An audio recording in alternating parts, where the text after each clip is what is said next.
NBA executive says Chicago Bulls should blow it up. The Chicago Bulls had a banner year in 2021. In an unexpected turn of events, they made a splash at the NBA trade deadline, acquiring Nikola Vucevic from the Orlando Magic.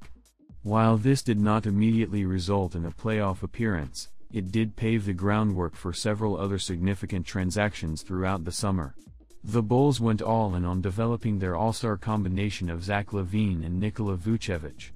Both Lonzo Ball and DeMar DeRozan were acquired in sign-and-trade agreements from the New Orleans Pelicans and the San Antonio Spurs. Alex Caruso was signed in free agency, giving the Bulls a significant boost in talent across the board. It's hard revisiting the Nikola Vucevic trade that sent him to Chicago. At the time, it seemed as though the new Bulls front office was serious about winning at any cost. Well, that cost ended up being Wendell Carter Jr., 2021 first-round pick, which ended up becoming Franz Wagner, and a 2023 first-round pick.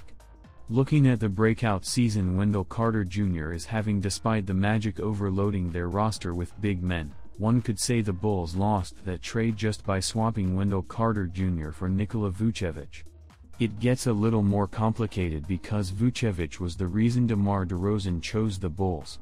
It doesn't help the argument because the Bulls gave up Franz Wagner, a potential franchise player, for an early exit in the playoffs. The final piece of the equation was the continued development of their younger players, Kobe White and Patrick Williams.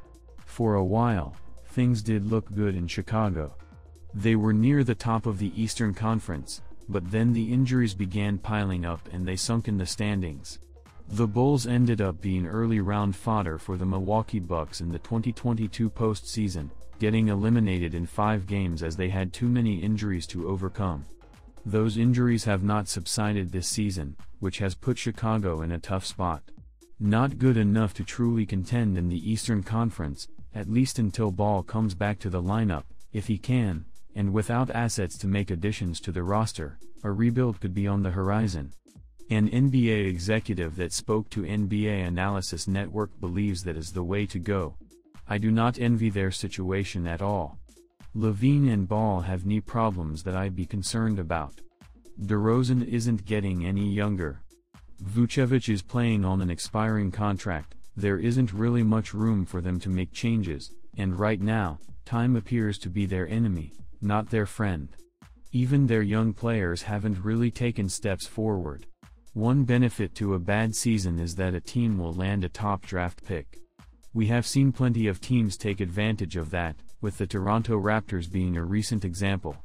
They had the 4th pick in the 2021 NBA draft, selecting Scottie Barnes Jr., and were back in the playoff mix immediately. Alas, that isn't a luxury the Bulls have. Their first-round pick is heading to the Magic from the Vucevic trade. That is as big of a reason as any that the executive believes course of action. The Bulls owe their first-round pick for this year to the Magic. It's hard for me to say that it's best to tear it down because of that, but they really need to start thinking about trading vets to get assets sooner rather than later. With their knee issues is certainly concerning. No one would blame Chicago for exploring some trades to see what kind of value they can extract in a trade.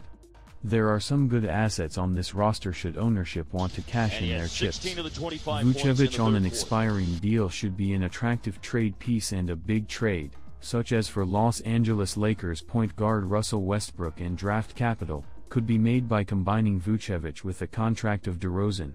Williams has not taken the step forward that the Bulls had hoped, likely sapping some of his value. But, if veterans are moved, he could see an expanded role with the potential to take the third-year leap the organization was hoping